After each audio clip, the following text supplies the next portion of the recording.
हरिओम नमो नारायण। दैवी संपदा सुने थे अहिंसा दैवी संपद।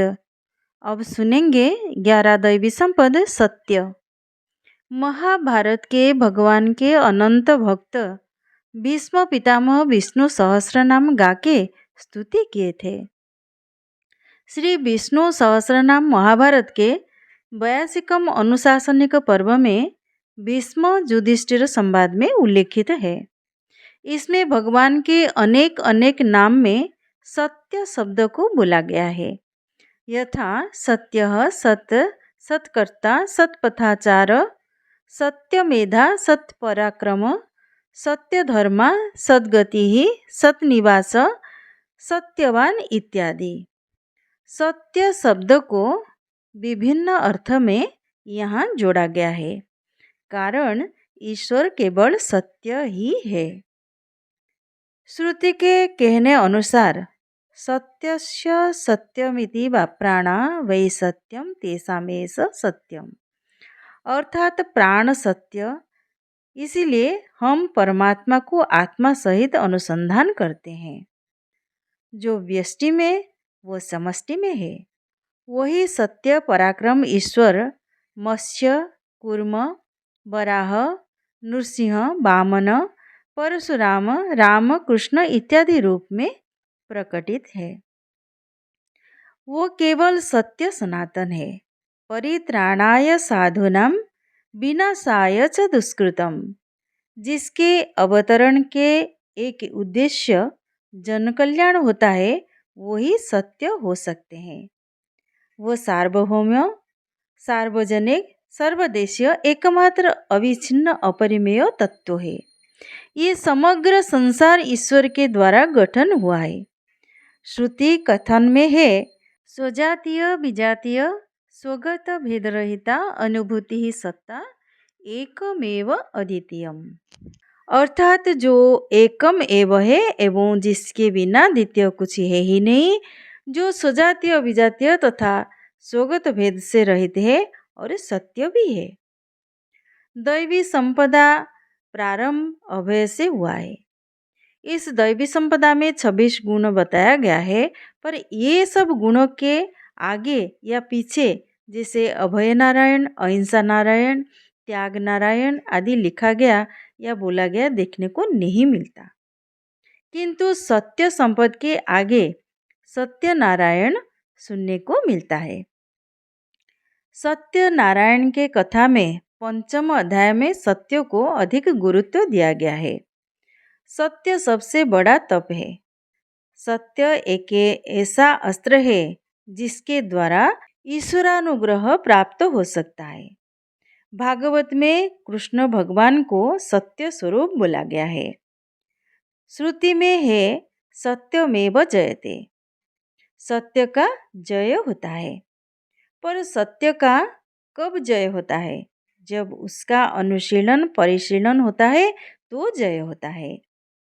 इंद्रिय तथा अंतकरण से जो देखते सुनते अनुभव करते, इसे उधर इधर ना करके निष्कपट निष्पाप भाव से उपस्थापन कर सके, फिर हम सब सत्य में रह रहे हैं समझेंगे।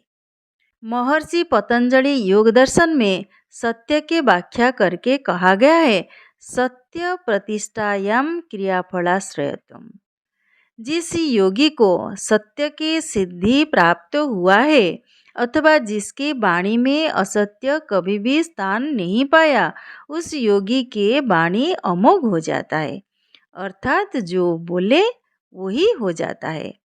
अभिशाप हो या वरदान, जो उसके मुख से निकले वो सत्य हो जाता है। ऐसे योगी के आशीर्वाद यज्ञ आदि के फल समान होता है। वाणी निर्मल के कारण उसी योगी के अंतकरण इतने निर्मल होते हैं जैसे स्वच्छ जलराशि में व्यक्ति या वस्तु के प्रतिबिंबित होना। ऐसे योगी के निकट जाते ही हमारा मन के प्रति सभी प्रतिबिंबित हो जाता है। ऐसे कई महात्मा होते हैं जिनके पास जाते ही वो हमारे मन को पढ़ लेते हैं और इसके हिसाब से जवाब भी दे देते हैं।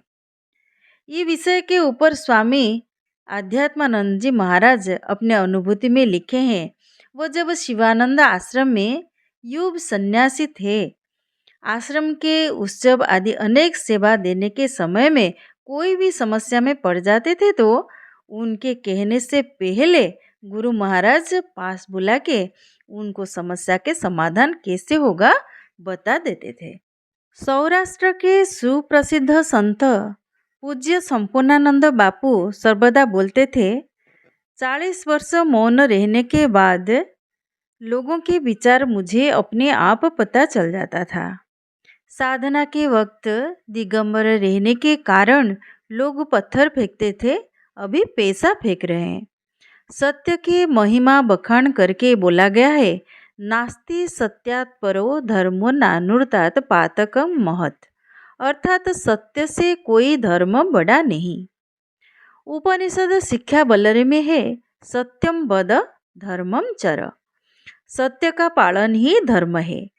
हम सब ठाकुर जी के आस्थान बर्तन आदि अलग रखते हैं, कारण कि वो सब हमारे व्यवहार में ना मिल जाए, वो सब हम ध्यान रखते हैं।